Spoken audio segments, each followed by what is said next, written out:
감히 예측을 드리자면은 6에서 한 80 사이 정도 하셨을까.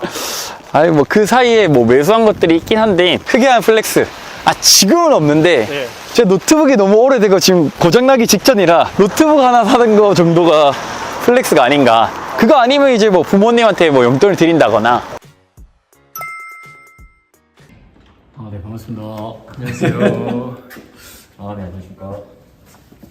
비가 오는데 아, 이렇게 여기가 사무실이신가요? 예, 같이 이제 멤버들이 쓰는 사무실이거든요. 네, 저 혼자 쓰는 건 아니고 여기 촬영 이제 뭐 부트스쿨이라고 해서 같이 협업을 하고 있는데 거기 이제 대표님하고 같이 다른 멤버들 몇 분 하고 촬영도 하고 그 다음에 라이브도 하고 그다음에 여기서 그냥 업무도 보고 여기 되게 좋긴 해요. 그리고 여기 칠판에서 써가지고 회의하고 막 그렇게 하고 있거든요.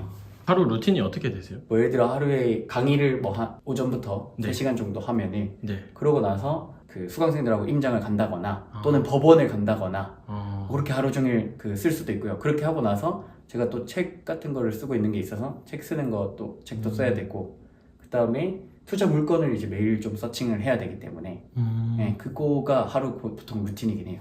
그 주로 경매 투자를 하고 계시잖아요. 직장인들도 이게 가능한가요? 직장인 분들이 거의 대부분이에요. 사실은 처음 이제 뭐 예를 들어 강의를 듣는다든지 공부를 하시는 분들이 거의 대부분 직장인 분들인데 예전에는 직장인분들이 하기에는 뭐 예를 들어 경매 같은 경우는 법원에 가야 되거든요. 직접 뭐 공매는 인터넷으로 할 수가 있는데 경매 같은 경우는 직접 법원에 가야 되니까 뭐 연차를 또 맞춰야 되고 뭐 이런 번거로움이 있었는데 요즘에는 이제 대리 입찰 서비스가 잘 돼 있어서 실제로 가지 않고도 입찰하고 낙찰 받을 수가 있어서 직장인분들 많이 해요. 최소 자금 어느 정도도 좀 가능한지 시작이.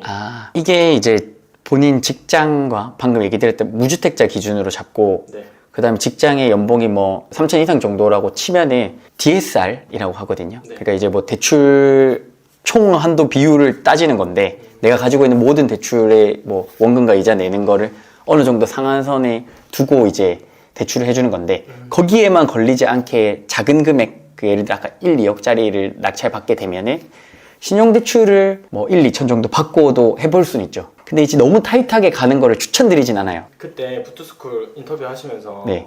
이게 노후에도 할 수 있는 최고의 기술이다 네. 라고 제가 들었거든요. 네네. 그거에 대해서도 한번 설명해 주세요. 경매라는 게 한 번 배워두면은 지금 당장 쓰지 않더라도 나중에 이제 보통 경매가 제일 좋을 때가 일단 하락장이거든요. 일반 매매로 안 살 때 경매는 아무도 안 사요. 그러니까 부동산에 일반 매매로 분위기가 안 좋아서 안 가면 법원에는 더 안 가겠죠. 그러면서 마진이 엄청 커진단 말이에요. 예를 들어서 작년 연말이나 올 초에 법원에 가셨으면 뭐 3억짜리는 2억에 살 수 있고 그랬거든요. 그때는 아무도 그 금리 엄청 높아지고 막 세상이 멸망할 것처럼 막 그런 얘기들이 나왔잖아요. 그때 법원에 가서 경매로 낙찰받으면 차익이 엄청 크게 생길 수 있기 때문에 그럴 때 제일 좋은데 꼭 그때 아니더라도 한번 배워두고 제가 이제 느꼈던 게 공장을 한창 입찰하러 다닐 때 경기도 쪽에 많이 갔는데 갈 때마다 있는 할아버지가 있는 거예요. 그분이 보니까 그냥 나이가 한 70세에서 80세 사이 정도 되시는 분인데 매번 최저가로 입찰을 하더라고요. 공장 최저가로 입찰해서 받으면 못해도 차익이 3억에서 5억 정도 나거든요. 그분은 그렇게 오시는 것 같더라고요. 그래서 제가 느낀 거는 이거 두 발로 걸어갈 수만 있으면 법원에 평생 죽기 전까지 쓸 수 있는 기술이 아닌가 생각을 했고 부가가치가 꽤 높은 거라고 생각을 했습니다. 한 번만 제대로 배워놓으면 평생 쓸 수 있다. 그게 제 생각이었습니다. 그때 느꼈던. 한번 제대로 배우려면 기간은 얼마나 걸려요? 기간은 사실 본인의 노력 여하에 따라 조금씩 다른데 전체적인 틀, 그러니까 입찰하고 낙찰 받는 것까지 기본적인 아파트 기준으로 하면은 4주도 안 걸릴 수도 있어요. 잘 따라오면은. 그리고 법원에도 직접 가보고 입찰도 해보고 꼭 당장 내가 진짜 실제로 돈이 있어서 입찰하는 게 아니고 모의 입찰하러 그냥 법원에 가는 거죠. 뭐 연차를 내든 해가지고 그때 거기서 분위기를 느끼고 생각보다 별거 없구나라는 걸 느껴야 돼요. 그래서 그거를 이제 깨는 걸 먼저 해야겠죠. 그러면서 하면은 한 달 이내도 할 수 있긴 한데 넉넉 잡아 한 달 잡고 그냥 공부하면은 책 읽으면서 병행하면서 해야겠죠. 대신에 한번 들어가셔서 보셔도 돼요, 소장님. 그니까 소장님 먼저 가시고 그럼 사진도 한번 찍어주시고 다시 전화 주세요. 네, 고맙습니다. 네네네. 이 일을 하시면서 네. 전화를 엄청 할 것 같거든요. 네, 맞아요. 부동산 소장님한테 한 물건에 전화 한 통만 와도 생각보다 시간 소요가 많이 돼서 그래서 이제 몇 개를 지금 정리를 해야 될 것 같은 생각이 들고 부동산에 내놓더라도 저는 20-30통 걸거든요. 아파트는. 오랜만에 어제 그걸 했는데 네. 내놓을 집이 있어서 네. 오랜만에 하니까 쉽진 않네요. 어떻게 하세요? 이제 그 경매 물건 또 여러분들한테 보여드릴 아파트 물건이 있어서 남양주 쪽으로 좀 한번 이동해 보려고 그러고 있습니다. 그러면은 그 처음에 시작하실 때 초기 자금이 3천만 원이셨잖아요. 네네. 그러면은 지금 30대의 부비게이터님처럼 이제 자산을 가지려면 네. 가장 빠른 방법은 뭐라고 생각하세요?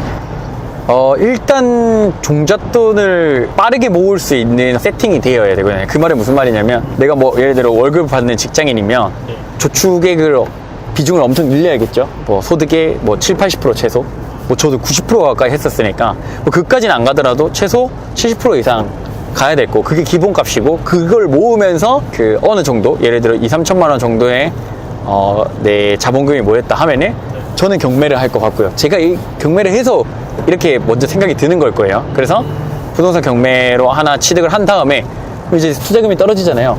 그럼 나머지 이제 또 시드를 계속 모으면서 상방이 열려 있는 부업이나 사업 같은 것들을 같이 좀 준비하면서 부동산 공부를 또 같이 해 나갈 것 같아요. 뭐 물론 원칙이 중요하긴 한데 직장인은 어쨌든 한정된 시간이 있고 얘기하신 대로 이거는 시간을 먹고 자라나는 게 부동산이기 때문에 최대한 이걸 많이 뿌려 놓으려면 이 시간을 단축하는 게 중요하기 때문에 사업화될 수 있는 부업이든 그런 것들을 같이 조금 병행하면서 계속 부동산 카페, 블로그, 글, 스터디 같이 하면서 갈 것 같아요. 그러면 그 3천만 원 초기 자금 모으실 때 네.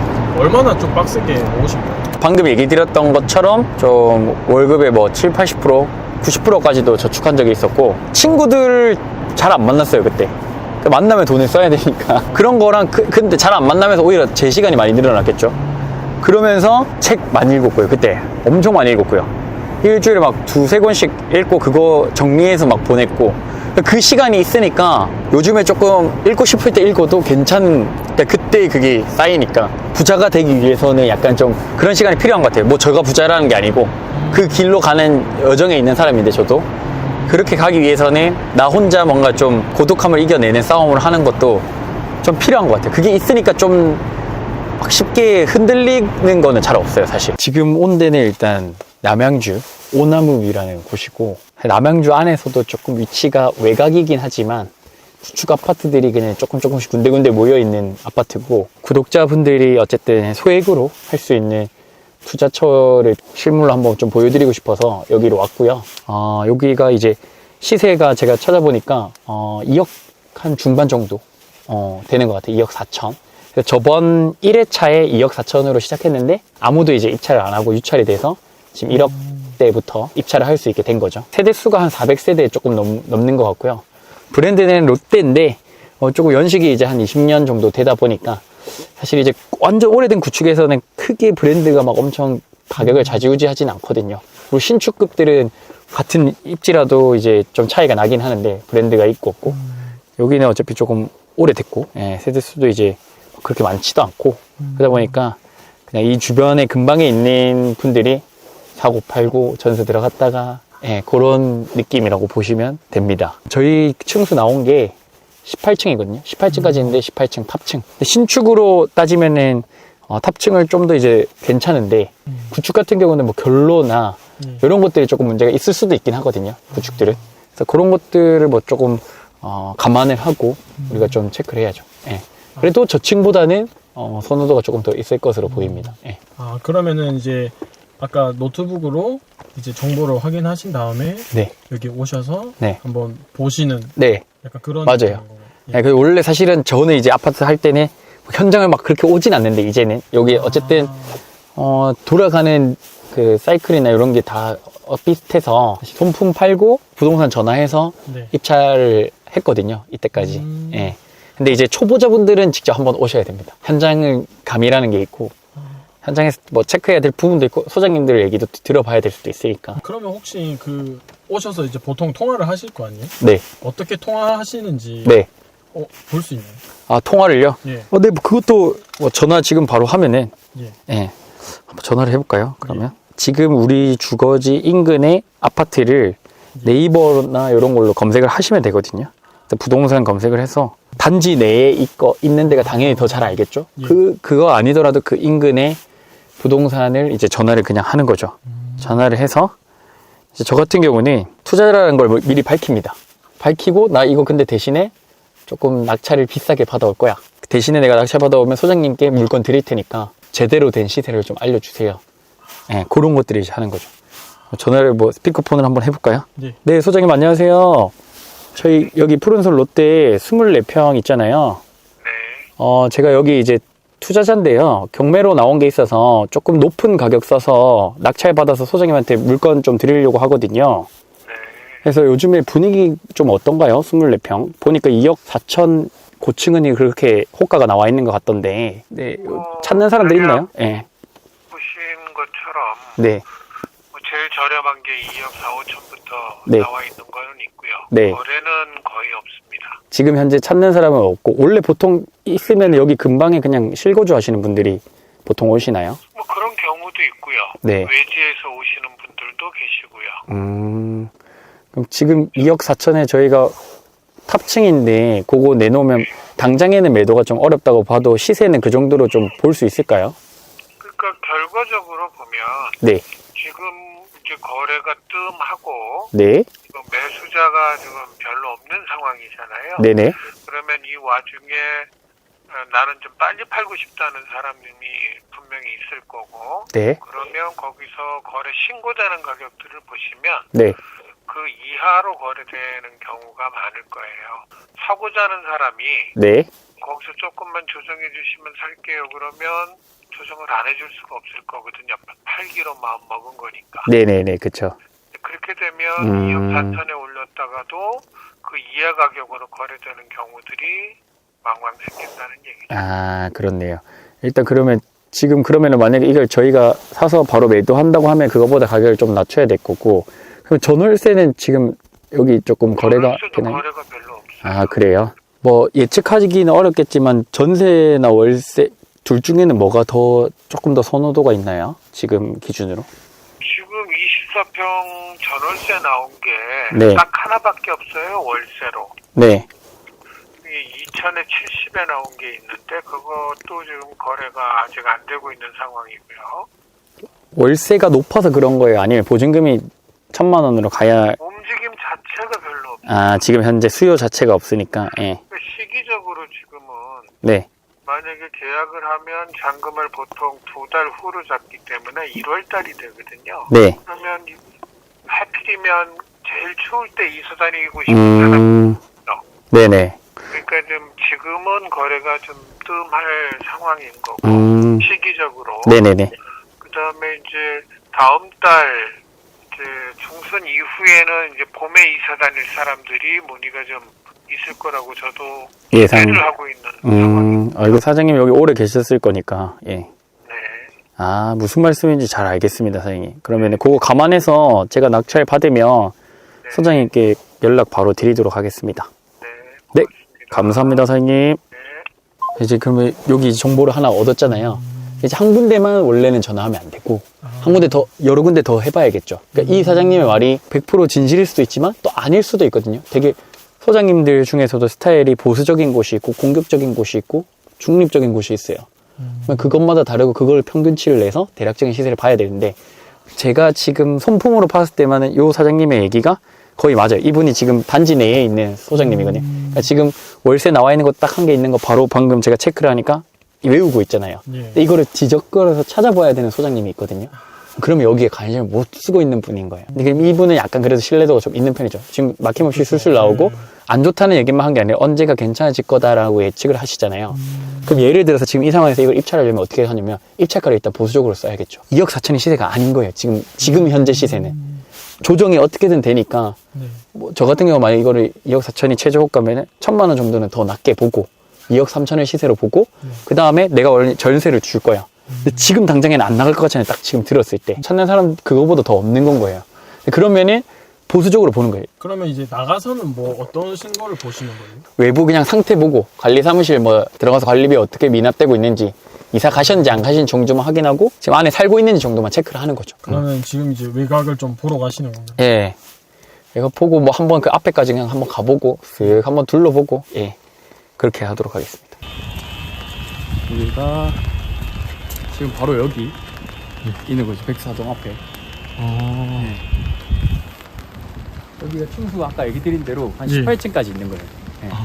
그 외관은 뭐 이게 20년 정도 됐거든요. 2002년식인데 네.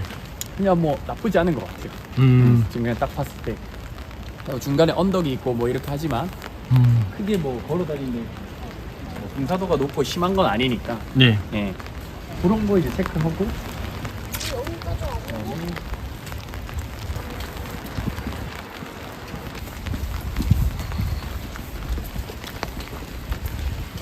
외부에 짐을 있는 거 보니까 네. 거주하고 계시고 전력 그것도 이제 체크하니까 거주하시고 계신 것 같아요. 지금 이거는 이제 미납관리비를 또 체크를 해줘야 되거든요. 경매 들어가면은 보통 이제 미납관리비를 안 내기 시작하시는 분들 계시고 그 전부터 안 내시는 분들도 있으시고. 근데 지금 보니까 이거는 10월 10일 기준으로 9개월이 밀려 있어요. 그러니까 지금 경매 들어가고 나서부터 안 내신 거죠. 예. 아, 일부러 안 내는 거예요? 일부러 안 내는 경우도 많죠. 왜냐면 이제 낙찰자하고 얘기를 하려고 그걸로 이제 협상을 하시려고. 근데 관리비를 낙찰자가 내는 게 조금 이해가 안 되긴 합니다. 아, 다 내는 게 아니고 관리비에도 이제 공용 부분, 전용 부분, 연체로 이렇게 세 가지로 나눠져 있거든요. 예, 말 그대로 낙찰자는 공용 부분만 내요. 공용은 모든 세대가 다 내야 되니까 이 사람이 그것만 인수하는 거예요.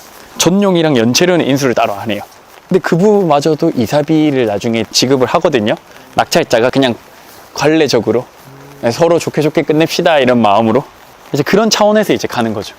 그 네, 저번 영상에 출연해 주셨을 때 네네, 자산을 좀 들었거든요. 네네. 그 구간을 말씀해 주셨는데 자산, 네, 그 40에서 60 네네. 하려고 네네네. 말씀을 해주셨는데 네. 제가 봤을 때는 지금 거의 1년이 지났거든요. 그래서 감히 예측을 드리자면은 6에서 한 80 사이 정도. 아니 뭐 그 사이에 뭐 매수한 것들이 있긴 한데 건물 진짜 작은 거 그 정도가 이제 끝이라서 예. 뭐 그렇습니다. 그리고 또 오른 것도 있고 내려간 것도 있고 이러다 보니까 다행히 저는 이제 막 그렇게 많이 내리진 않았어요. 다행히 이제 경매로 조금 싸게 산 것들이 많다 보니까. 그리고 뭐 이제 작년에 사뒀던 뭐 건물이나 이런 것도 마찬가지고. 근데 건물 시장도 되게 지금 좋지는 않거든요. 특히 서울 이런 데 주요 지역들은. 근데 또 이제 이게 참 아이러니한 게 지방에서 또 괜찮은 유동인구를 계속 상권을 유지하는 데들은 상권 따라 또 달라요. 그러면 그 예전에 구간 말씀하신 거랑 되게 비슷하지 않나요? 뭐 비슷한데 뭐 조금 더 늘었을 수도 있고요. 예, 막 그거를 계산하고 막 그러진 않는데 뭐 이제 얘기하신 거를 비추어 봤을 때 그때랑 이제 비교를 하면은 엄청 큰 차이가 있는 건 아니고요. 예. 근데 이제 더 좋아질 일은 않긴 했겠죠. 이제 저희 어느 정도, 얘기에는 네. 그 고비게이터님의 자산 네. 보면서 되게 검소하게 생활하시는 거 아닌가 아, 네네. 이런 생각을 드는데 네. 뭐 그거는 뭐 어렸을 때부터 뭐 그 검소가 네. 몸에 배이셔서 그런 건지 아, 뭐 학창 시절부터 그랬던 것 같은데 친구들한테 예. 구두쇠라는 얘기 많이 들었던 것 같은데. 예, 그리고 좀 그런 것도 있고, 그 다음에 이제, 어쨌든, 이 부동산이라는 것 자체가 시간을 먹고 자라는 자산인데, 그 시간 동안 견딜 수가 있어야 되거든요. 네. 근데 그러려면은 뭔가 내가 현금 흐름이 더 짱짱하게 막 많이 높아지거나, 또는 내가 지금 비용으로 쓰고 있는 것들이 줄어들면은 버틸 수가 있거든요, 쉽게. 그럼 거기서 이제 두 가지 길을 다 택하면은 더 좋아지겠죠. 현금 흐름도 늘리면서 소비도 조금 줄이면 빨리 좀 더 괜찮고 좋은 것들을 많이 투자할 수가 있으니까 그런 측면에서 이제 그렇게 한 몇 년 하다 보니까 그냥 몸에 배어 있는 것 같아요. 그래도 요즘에는 쓰고 싶을 때는 조금씩 쓰고요. 예. 근데 그렇다고 막 남들처럼 막 그렇게 쓰진 않긴 합니다. 그냥 아직까지. 예. 그런 것 같긴 해요. 예. 뭐 옷도 잘 안 사고 뭐 차도 아직 살 생각 없고. 예. 최근에 가장 크게 하신 플렉스가 있으신가요? 크게 한 플렉스. 아, 지금은 없는데, 네. 제 노트북이 너무 오래되고 지금 고장나기 직전이라 노트북 하나 사는 거 정도가 플렉스가 아닌가. 그거 아니면 이제 뭐 부모님한테 뭐 용돈을 드린다거나, 그거 말고 생각나는 게 잘 없긴 하네요. 원하는 시간에, 내가 원하는 사람과 시간을 보내기 위해서 그런 시간과 약간의 돈을 쓰는 건 있는 것 같아요. 예. 뭐 예를 들어 가족들이든 친구들이든 뭐 그런 것들에 대해서는 조금씩 시간을 좀 내려고. 왜냐면은 최근에 이제 뭐 엄청 가까운 곳은 아닌데 주변에 뭐 이렇게 보면은 뭐 누군가 이제 뭐 상을 당하신다든지 이런 얘기를 듣다 보니까 예. 참 그런 거 보면은 인생이 조금 이게 너무 돈 쫓다가 끝나면 허무할 것 같은 것도 있고, 그래서 뭔가 좀 지금 의미 있는 시간들로 좀 채워야겠다. 예, 지금 어쨌든 젊은 시절에 열심히 또 해가지고 하는 것도 중요한데, 그러면서도 내 삶을 좀 더 풍부하고 의미 있게 또 재밌고 행복하게 해야 되겠다는 생각이 조금 들고 있어요. 예, 그렇습니다. 그래서 이제 그렇게 조금 생각이 조금씩 바뀌고 있는 것 같아서. 혹시 그 투자를 하시면서 네. 신조 이런 게 있으세요? 아, 신조라기보다 그냥 원칙은 그래요. 일단 싸게 산다. 그리고 내가 계획을 잡은 거를 크게 바꾸지 않으려고 노력을 하죠. 마인드 컨트롤을. 그게 이제 첫 번째고, 두 번째는 플랜 B와 C가 무조건 있어야 된다. 예. 그게 없으면 투자를 하지 않거든요. 하늘이 무너져도 솟아날 구멍이 있어야 되듯이 그 탈출구를 만들어 놓고 투자를 하는 편입니다. 많은 투자자들이 그 아까 쫙 벌고 쫙 없어진다고도 하셨잖아요. 네네. 그런 없어지는 이유도 좀 궁금하거든요. 네. 뭐 제가 직접 옆에서 바로 지켜본 건 아닌데, 올해 여기서 한 20년 정도 계셨던 투자자분이 해주신 얘기인데, 2009년 금융위기 오기 전에 막 되게 잘 나가시다가 무리하게 투자를 하신 거죠. 막 강의도 하고 뭐 이렇게 하다가 엄청 투자자 사이에 유명했는데, 그게 이제 뭐 2009년 금융위기 오면서 뭐 역전세 나고 뭐 다시 돌려줘야 될 돈들이나 대출 이자가 막 오르면서 막 엄청나게 힘들어졌던 거죠. 그러고 나서 뭐 돌아가셨다는 분 얘기도 있었고, 뭐 그분이 그리고 그런 분들이 매 상승기마다 있대요. 그러니까 되게 나 잘 벌었어 하면서 반짝 했다가 사라지시는 분들의 대부분이 그런 이유고, 이번에도 그런 분들이 있을 거예요. 이번에 상승장이었죠, 코로나 이후에. 그런 것들, 그런 사례들을 얘기를 많이 해주시더라고요. 그 사례를 들으니까 뭔가 좀 더 겸손해진 것 같아요. 그러니까 잘 됐을 때 보통 다 자만하기 마련이거든요. 뭐 저도 마찬가지고. 근데 이제 안 될 거를 좀 생각을 미리 좀 하고, 그거를 좀 대비를 먼저 하는 습관이 좀 필요한 것 같아요. 그러면은 이 경매를 시작하시려고 하시는데 네. 잘 시작을 많이 못 하시잖아요. 네네. 그런 분들은 왜 시작을 못 하시는 거예요? 제가 뭐 이제 보면은 첫 번째로는 일단 경매 진입 장벽이 좀 있는 것 같아요. 그런 선입견들 때문에. 경매 잘못하면 뭐 돈 날린다, 돈 물어줘야 된다. 그게 아까 권리 분석. 권리 분석 되게 쉽거든요. 근데 이제 그런 게 되게 매스컴이나 이런 데 되게 어렵게 비춰지는 것 같았고, 그 다음에 두 번째는 그냥 그런 것 같아요. 일반 매매. 그러니까 보통 부동산 가서 그냥 편하게 사고 싶은 거죠, 사실은. 예. 근데 경매는 어쨌든 법원 이거 미리 한 번 더 공부도 해야 되고, 그 법원이란 것도 가야 되고, 그거를 안 가본 거를 깨봐야 되니까 한 단계 더 있는 것 같아요. 일반 부동산 투자도 처음에 관심 없는 분들이 힘들어 하는데, 뭔가 경매라는 걸 하나 더 파야 된다는 그 심리적인 장벽이 조금 더 있는 것 같아요. 네, 그래서 한 단계 뭔가 더 껍질을 벗기고 가야 되는 것 때문에 그게 이제 쉽지 않은 것 같아요. 경매는 하나의 부동산 투자의 스킬이거든요, 그냥. 뭐 대단한 것도 아니고, 그 부동산을 취득하는 하나의 스킬 중에 하나인 거예요. 네. 근데 그게 이제 장점이 시세보다 싸게 취득할 수 있다. 요것만 생각하면 사실 앞에 이것들은 다 넘어서 내가 또 해야 될 가치가 있긴 하죠. 저는 그렇게 생각해서 이걸 하는 거고, 그냥 제가 공장 투자할 때도 똑같았거든요. 그 시세보다 3, 4억 정도 싸게 사니까 이자를 한 달에 200만 원씩 넘게 내고 있어도 무서운 게 없는 거예요. 1년 내도 2,500만 원인 거예요. 그럼 저는 한 3, 4년 안 팔려도 그러면서 땅값이 더 올라주면 저는 유리한 게임이라 생각했거든요. 네, 그게 안 팔려도 나는 괜찮아. 그럼 그때 땅값이 더 오르고 더 거래가 될 때까지 기다릴 수만 있으면. 그래서 이거를 버틸 수 있는 조건을 만들고 들어가면은 사실 부동산 투자는 이제 그 구조가 이제 짜여지면 괜찮죠. 쉽다고 얘기할 수는 없고, 그래도 이제 어쨌든 다른 자산 투자보다는 내가 이길 확률이 조금 높은 게임이다 라고 보시면. 지금 경매 같은 경우에 금액이 커지다 보니까 네. 세금의 규모도 굉장히 클 거라고 생각해요. 그러니까 그런 구간이 있나요? 일단은 지금 오늘 만약에 경매로 낙찰받아서 내일 판다고 했을 때는 양도세가 77%예요. 그러니까 한 1,000만 원 벌면 770만 원이 세금이고 230만 원이 제 수익인 거예요. 그렇게 되면 단기 매도는 이제 쉽진 않겠죠. 예. 그러니까 1년 안에 판다, 2년 안에 판다, 이 구간으로 가면은 사실은 뭐 다른 방법은 또 있어요. 매매 사업자라든지 내에서 세금을 줄일 수는 있으나 그거는 지금 차치하고 일반적인 방법으로 얘기를 좀 드리면 그래서 무주택자인 분들은 하나 낙찰받아서 2년 뒤에 팔면 비과세라고 생각하시면 돼요. 세금이 하나도 없어요. 그러니까 단기 매도 말고 2년 뒤에 내가 경매로 싸게 사고 그 다음에 내가 싸게 산 아파트가 가격까지 올라주면 그 차이까지 먹겠다라고 생각을 하시고 들고 가시면 2년 뒤에 어쨌든 세금은 0원이라 보시면 됩니다. 지금 이 영상을 시청하시는 분들께서는 2년 뒤에는 내가 0원이다. 그렇게 보시면 돼요. 일단. 그러면 2년을 버틸 자금을 생각해서 그게 그쵸. 있으면은 네. 그 경매를 하고 그쵸, 맞습니다. 그게 없으면 하면 안 되겠네. 네. 그래서 그거를 잘 짜야 되는데 얘를 낙찰받고 2년을 버티려면 그냥 내가 들고 있으면 이자만 계속 나갈 거 아니에요. 네. 예를 들어 1억짜리를 1억에 낙찰받았는데 네.